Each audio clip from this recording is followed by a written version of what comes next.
Alberto Cerezuela Rodríguez. Muy buenas noches, Alberto. Hola, buenas noches. Alcolea es una pequeña población de Almería. ¿Cómo y cuándo nace el llamado fenómeno de la luz de Alcolea? Pues el nacimiento de este fenómeno es bastante curioso. Yo te puedo contar cómo fue mi investigación y así vuestros oyentes lo van a entender.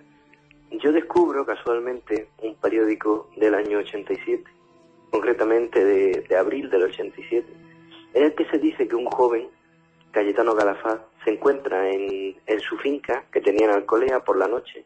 Estaba regando sus cultivos y ve una especie de luminaria rojiza que parece avanzar lentamente hacia él. Él contó en su momento que esta luminaria tenía un tamaño aproximadamente como el de un huevo, que parecía emitir un inquietante sonido como casi similar a un latido de un corazón humano, y que volaba a una altura de 1 metro, 1,5 metros del suelo. Cuando este muchacho estuvo colocado a unos 6, 8 metros de la luminaria, esta paró y empezó a emitir unas ráfagas de luz que iluminaron prácticamente el paraje de los Llanillos, que era donde este muchacho se encontraba. Él intentó comunicarse con la luz, intentó hacerle señas, intentó incluso acercarse, pero inmediatamente esta luz se desvaneció. El muchacho contó la anécdota o la vivencia en el pueblo y no lo creyeron. No lo creyeron hasta que convenció a sus amigos para que pasasen una noche en el paraje de los Llanillos, y también ellos fueron testigos de esta luz que mostraba la misma morfología, con la única salvedad de que en este segundo avistamiento el tamaño no era similar al de un huevo, como decía Cayetano, sino que ya tenía el tamaño incluso de un balón de fútbol. ¿Qué ocurre? Que coincide Alcolea en esas fechas con la Semana Santa, y es un pueblo en el que hay una tradición importante con respecto a esta celebración, con lo cual hay muchos visitantes allí y aprovechan las noches para pasarla en el paraje de los Llanillos intentando ver la luz.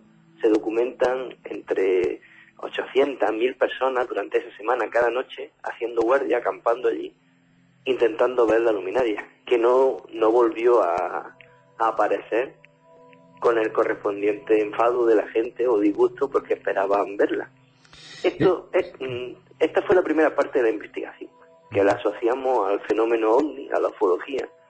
Prueba de ello es que muchos ufólogos andaluces y sobre todo un almeriense se acercaron al lugar, estuvieron mostrando fotografías a los testigos, y se asoció como he dicho, al fenómeno ovni, que en el año 87 estaba muy de moda en Alcolea. ¿Hay fotografías de esto, Alberto, o no? No, hay fotografías de la gente acampando, del ufólogo este que te he comentado estando allí. Hay alguien que dice que tiene un vídeo de la luz, pero es un testimonio no muy creíble porque la mayoría de veces que se lo he pedido me ha puesto excusas. Pero no hay ningún documento gráfico. Lo que hay es testimonios. Ese primer testigo, Cayetano, el agricultor, tuvo que enfrentarse, nos decías, a todo tipo de burlas de familiares y amigos, hasta que algunos de esos amigos tuvieron oportunidad de contemplar también el fenómeno. ¿Un fenómeno acompañado de sonido también, Alberto? Sí, hablan de una especie de latido sincronizado, muy parecido al que podría emitir un corazón humano. ¿Y los testigos llegaron a sentir miedo? Sí, los testigos hay referencia en la prensa, porque estos testigos, digamos, nuevos, modernos, y ahora explicaré el por qué los llamo modernos, son muy difíciles de encontrar. Hay 2 que han fallecido, uno que está enfermo y no se puede hablar con él, pero otro de ellos, Manolo, más conocido como Manolo del Paz, aquí en la zona, ese sí se ha atrevido a hablar ahora, bastantes años después, y me confesó que efectivamente pasó bastante miedo. Además, en la prensa de la época se recoge esos testimonios diciendo que no se atreve a estar allí solo. Te comentaba lo de que era un fenómeno moderno, esta vez, porque cuando yo fui al cole a investigar y a preguntarle a los más ancianos, estos me revelaron que la luz de Alcolea no se conoció en 1987, sino que se llevaba apareciendo desde justo después de la Guerra Civil. Con lo cual la investigación da un giro total y hay que desechar un poco, casi en su totalidad, la teoría del fenómeno ovni, porque he encontrado testimonios de gente que en los años 50 llegó a ver la luz, acercarse demasiado, porque en aquella zona, en la posguerra, solían haber muchos pastores, acampaban allí con el ganado y pasaban las noches en vela. Y dicen, sobre todo dos testigos, entre ellos uno de nombre Agustín Utrilla, me comenta que cuando él se intenta acercar a la luz, observa que no era una luz a modo de objeto volador, sino que era una especie de llama o candil que portaba casi en su pecho un hombre o una especie de figura humana de unos 2 metros de altura, totalmente vestido de negro, cubierto con un manto, y a quien no se le podía distinguir la cara. Como ves, esto cambia totalmente la investigación, y ya tenemos que asociarlo inevitablemente al rito de la muerte, o a quién sabe si una santa compañía, entre comillas, actual. Sí, es lo que nos estaba recordando, ¿no?, a nuestra santa compañía que anuncia una muerte próxima en el tiempo. Al menos es lo que creen algunos de los vecinos. Es decir, que la luz como fenómeno moderno o fenómeno que empieza a ser popular habría que datarlo allá por el año 87, que es cuando la prensa de la época se hace eco y se recogen testimonios, pero hay algunos anteriores en el tiempo. Nos decías, por ejemplo, de este hombre que allá por los 50 estaba cuidando sus ovejas y tuvo que abandonar el lugar al hacer acto de presencia a la luz, y detrás decías una especie de figura espectral, Alberto. Sí, y este hombre tuvo esa vivencia en 1953. Y me comentaba que desde entonces no ha sido capaz de estar solo allí en el paraje. Hasta hace 3 años, que ya más de 50 años, ha llovido bastante desde aquel momento. Hace 2 o 3 años decide, ya sin nada que perder, como él dice, decide armarse no solo de valor, sino que también coge una serie de herramientas, como una hoz, y pasar la noche otra vez en el lugar a ver si encuentra la luz, porque sigue habiendo testimonios de que la luz sigue apareciendo. Agustín pasa la noche allí y de nuevo es testigo de la acción de esta luminaria, y de nuevo le parece ver, en este caso dice que no está del todo seguro, pero también le parece ver esa figura espectral que a todos nos produce miedo.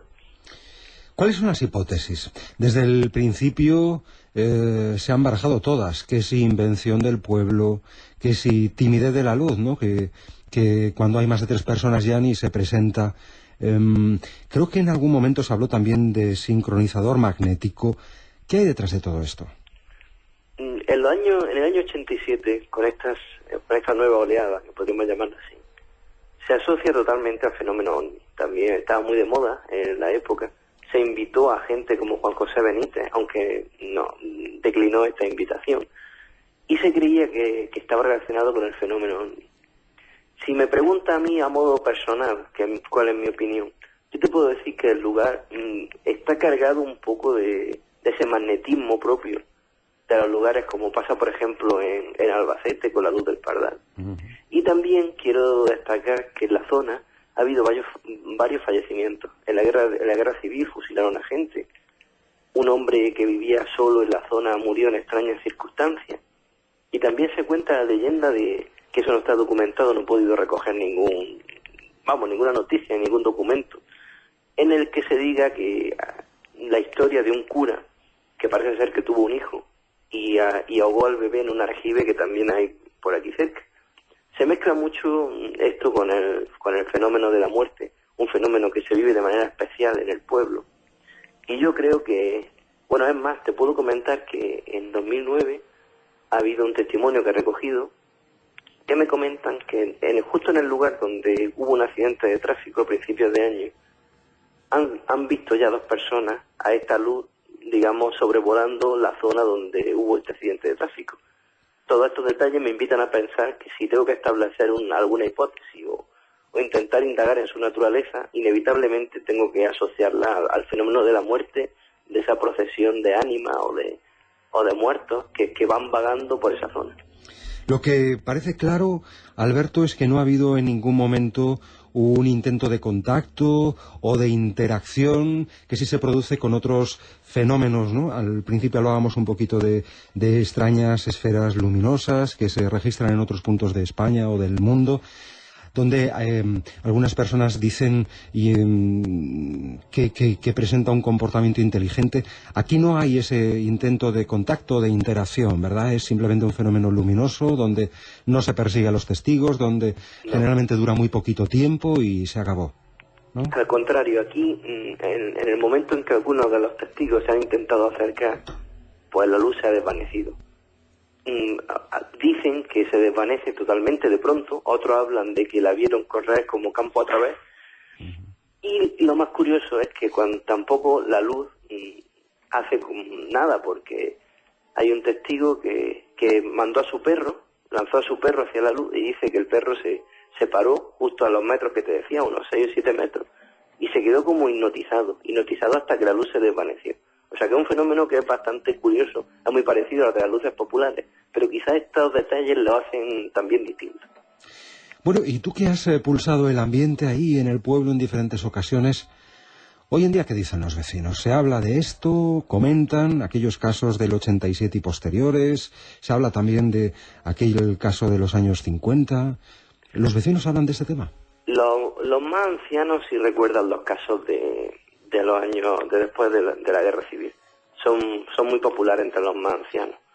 Lo que ocurre es que quizá la oleada esta del 87, la nueva aparición del fenómeno, provocó que la luminaria roja de Alcolea quedara un poco desprestigiada, porque era gente joven, al principio se lo tomaron a broma, la gente quedó desencantada pasando las noches allí sin poder ver nada, y eso provocó que haya gente en el pueblo que se lo tome a risa. Pero como te digo, hay unas cuantas personas, sobre todo los que tienen cortijos allí, o los que tienen su casa justo encima del paraje, que dicen que eso es totalmente real y que se ven luces, que muchas noches se ve la luz. Y como te he relatado, hay unos cuantos testigos que se han enfrentado a ella cara a cara. Alberto, no te vamos a robar más tiempo. Quizá en otra ocasión nos vamos a detener con interés en otros enigmas y leyendas que tenéis ahí en Almería, que es una tierra mágica también. Alberto Cerezuelo Rodríguez, o noso convidado esta noite, autor deste interesante libro publicado no ano 2007. ¿Recoges también este misterio en tu trabajo, Alberto? Sí, la investigación sobre la luz de Alcolea está incluida en mi libro Enigma y Leyendas de Almería, que es de la editorial Círculo Rojo, y que curiosamente se ha reeditado este año de nuevo, con todas las novedades de los demás casos, porque no solo hablo de este, sino trato casos muy conocidos por todos, como el del hombre del saco, el origen de Walt Disney, que pudo estar aquí en Almería, o incluso el de la banda Sangre, esa terrorífica leyenda urbana de la banda que va en un coche. Y te decía que ha sido reeditado con nuevos datos y recojo toda la investigación de la luz de Alcolea, porque cuando publiqué el libro en 2007, solo sabía la parte nueva, la que hemos comentado de 1987. Y ahí se incluye esta nueva investigación y este testimonio importantísimo de los años 50, que, como nos decías al comienzo de nuestra charla, hace pensar en otras explicaciones y desecha casi al completo la teoría del fenómeno ovni, que es la que se ha barajado, o su relación con el fenómeno ovni, que es la que se ha barajado durante bastante tiempo. Te agradezco que hayas estado con nosotros, Alberto, que nos hayas contado lo nuevo y que nos hayas participado también en tu trabajo de campo, tu trabajo de investigación, que siempre es importante en este tipo de temáticas. Muy amable y muchísimas gracias. Muchas gracias a vosotros, un placer. Un abrazo.